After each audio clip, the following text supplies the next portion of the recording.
हरे कृष्णा, राधे राधे दोस्तों। तो आप सब कैसे हैं? माता रानी की कृपा आप सब पे बनी रहे।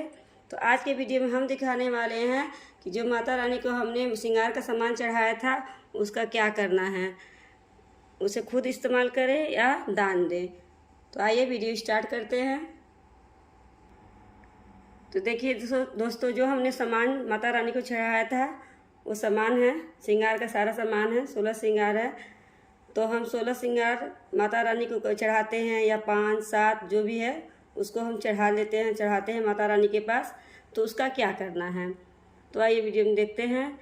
तो देखिए, आप जो भी माता रानी के पास चढ़ाते हैं, प्रसाद चढ़ाते हैं, बतासे चढ़ाते हैं, नारियल चढ़ाते हैं, वो सब प्रसाद बन जाता है। तो उसी तरह हम जो भी श्रृंगार का सामान चढ़ाते हैं माता रानी के पास तो वो भी प्रसाद बन जाता है। तो इसलिए हम इस चीज़ का, तो देखिए दोस्तों, हमने 16 श्रृंगार में क्या क्या चढ़ाया है माता रानी को।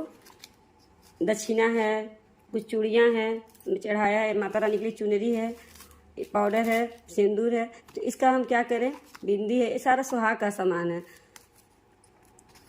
तो देखिए, जो हम लोग माता रानी के पास हम लोग चढ़ाते हैं उसका हम खुद इस्तेमाल करते हैं, क्योंकि वो प्रसाद बन जाता है। तो इसलिए हम इसका खुद ही इस्तेमाल करते हैं। जैसा मैं करती हूँ उसी तरह मैं आपको बता रही हूँ। जब माता रानी के पास से हम सुहाग का सामान उठाते हैं तो इसको हम पूरे घर में जितने भी सदस्य हैं उसे सुहाग का चीज़ हम बांट देते हैं। जैसे चूड़ियाँ हैं तो चूड़ियाँ सबको ही हम लोग 2 2 3 3 जितनी भी आती है उसी तरह से हम लोग पहन लेते हैं पूरा सदस्य।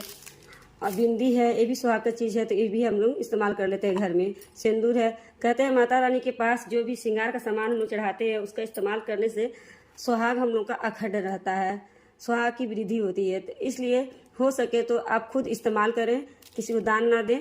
दान आपको देना है तो आप अलग से दान दे सकते हैं। और आपको ये दक्षिणा है, जो देखिए दक्षिणा है, जो आप या तो आप चाहें तो क्या किसी कुंवारी कन्या को दे सकते हैं, या तो कि इसका प्रसाद मंगा सकते हैं, मंदिर में दे सकते हैं। इस तरह से आप दक्षिणा किसी को दे सकते हैं। लेकिन सुहाग का सामान है, आप खुद इस्तेमाल करिए, इससे आपका सुहाग अखंड रहेगा, सुहाग में वृद्धि होगी। तो इसका हम खुद इस्तेमाल करते हैं। अगर आपको दान देना है तो अलग से लेके दान दे दीजिए। ये सारे सुहाग का सामान है। देखिए, जैसे हम लोग तीज व्रत करते हैं तो जाते हैं हम लोग पूजा करने, तो वहाँ पर भी हम लोग को सामान मिलते हैं सुहाग का सामान, तो हम उसका खुद इस्तेमाल करते हैं।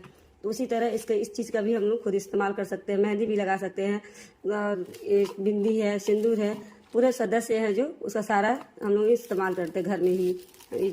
माता रानी के पास जो भी चढ़ाया हुआ सामान है हम किसी को नहीं देते हैं बाहर को। और जो चुनरी है हम माता रानी को ओढ़ा देते हैं।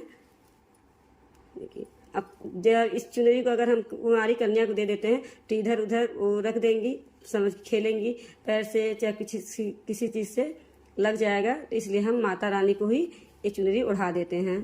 तो इस तरह से मैं करती हूँ। आप लोग देख लीजिए आप कैसा करते हैं। मैं तो इसी तरह से करती हूँ, तो इसलिए मैं इस तरह से आप कर सकते हैं। माता रानी के पास चढ़ाया हुआ सामान खुद इस्तेमाल कर सकते हैं। और भी जितने भी सदस्य हैं, जितने भी आपकी सास, ननद, देवरान, जेठान है, आप एक दूसरे से दे सकते हैं, ले सकती हैं, जो भी है सुहाग का सामान। तो इस तरह से मैं अपने घर पे करती हूँ। तो इसी तरह आप भी कर सकते हैं। तो वीडियो आपको कैसी लगी, अच्छी लगी हो तो लाइक कमेंट शेयर कर दीजिएगा। वीडियो पहली बार देख रहे हैं तो सब्सक्राइब कर दीजिएगा। राधे राधे, हरे कृष्णा, जय माता रानी की।